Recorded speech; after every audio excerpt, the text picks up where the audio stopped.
check how I talk to my skill file and how it works for me. Okay, I will go to dictate here and I will call it up. Hey, Glam Looks People Studio.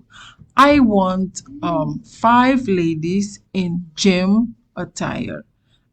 They should be cute.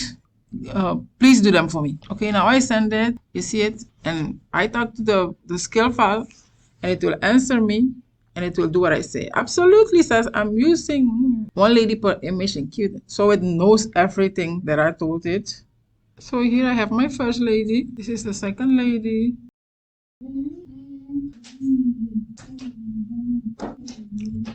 Oh, okay. Yes, and here they are.